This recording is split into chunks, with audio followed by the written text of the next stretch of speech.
नमस्कार मित्रों, मैं हूं यशवंत कानेटकर और आज मैं आपसे चर्चा करूंगा फॉर लूप के बारे में। हमें पता है कि लूप कंट्रोल इंस्ट्रक्शन तीन माध्यमों द्वारा इंप्लीमेंट की जा सकती है। एक है व्हाइल लूप, दूसरा है फॉर लूप और तीसरा है डू व्हाइल लूप।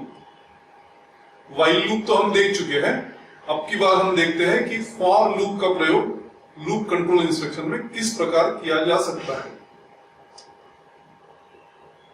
बेहतर यही होगा कि हम लोग कोई एग्जाम्पल से शुरुआत करते हैं।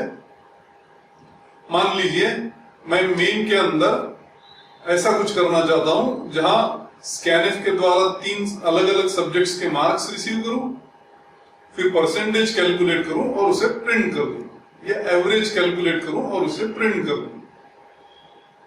अब ये व्हाइल लूप में अगर मुझे 10 बार चलाना है तो मैं करूंगा i equal to 1 while i less than equal to 10 और i equal to i plus 1।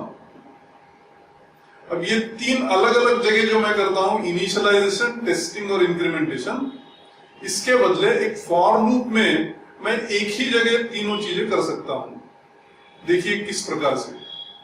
ये तीन इंस्ट्रक्शंस रिपीट करने के लिए मैं लिखूंगा फॉर, जैसे इफ और व्हाइल के बाद पैरेंथेसिस का प्रयोग करते हैं उसी तरह फॉर के बाद भी एक पैरेंथेसिस आएगा और उस पैरेंथेसिस में मैं लिखूंगा i equal to 1 semicolon, i less than equal to 10 semicolon और i equal to i plus 1 या i प्लस प्लस। तो initialisation of i, testing of i against 10 and incrementation of i by 1, ये तीनों चीजें मैंने एक ही जगह पर लिखी हुई है, जबकि व्हाइल में हम इन तीन चीजों को अलग अलग जगह पर लिखा करते थे। अब ये तीन इंस्ट्रक्शन रिपीट करने के लिए मुझे ये तीनों को एक पेयर ऑफ ब्रेसेस में लिखना होगा। ऐसा क्यों? क्योंकि जैसे इफ और व्हाइल का स्कोप भी उसके बाद वाली इंस्ट्रक्शन होती है, उसी प्रकार फॉर का भी डिफॉल्ट स्कोप सिर्फ एक इंस्ट्रक्शन होती है। अब हमें तो तीन इंस्ट्रक्शंस रिपीट करना है, तो हमें डिफॉल्ट स्कोप को ओवरराइड करना होगा। और ओवरराइड कैसे करेंगे? तीनों स्टेटमेंट को एक पेयर ऑफ ब्रेसेस में लिख देंगे।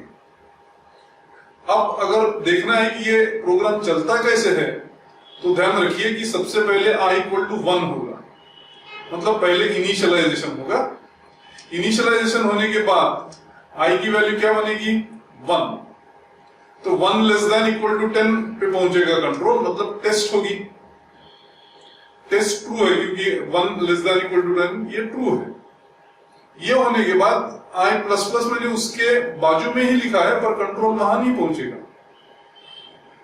पहले इनिशियलाइजेशन होगा, फिर इंक्रीमेंटेशन होगा, सॉरी पहले इनिशियलाइजेशन होगा फिर टेस्ट होगा, और ये टेस्ट ट्रू होने के कारण ये स्कैनएफ एवरेज इक्वल टू और प्रिंटएफ एग्जीक्यूट कर देगा। मतलब पहले ये दो चीजें हुई, i equal to 1, i less than equal to 10 और i less than equal to 10 रहने के कारण ये तीन इंस्ट्रक्शंस एग्जीक्यूट हो गई। और जैसे ही ये तीनों का एग्जीक्यूशन खत्म हो जाएगा तो अब कंट्रोल कहां पहुंचेगा? i प्लस प्लस पे। i की वैल्यू बढ़ जाएगी, मतलब इंक्रीमेंटेशन होगा, i 2 हो जाएगा, और ये होने के बाद फिर से i less than equal to 10 किया जाएगा, मतलब फिर से टेस्ट की जाएगी। i की वैल्यू अब की बार 2 है और 2 लेस देन इक्वल टू 10 फिर से ट्रू है। ये ट्रू रहने के कारण दूसरी बार ये तीनों इंस्ट्रक्शंस एग्जीक्यूट होगी।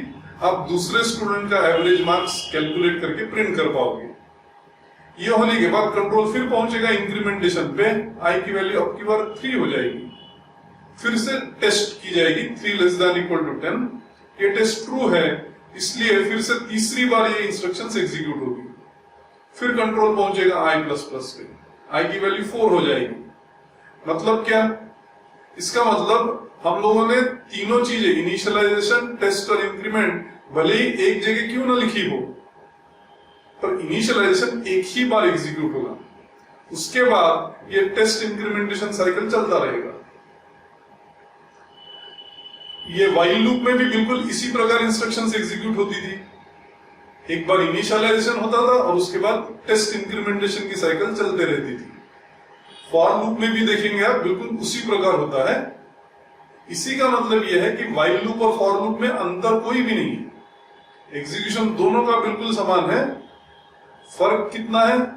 फर्क इसी में है कि हम लोग व्हाइल अलग अलग जगह पे लिखते हैं, इनिशियलाइजेशन, टेस्ट और इंक्रीमेंटेशन, जबकि फॉर लूप में हम तीनों को एक ही जगह पर लिखते हैं। इसके सिवा व्हाइल और फॉर लूप में कोई भिन्नता नहीं है। धन्यवाद।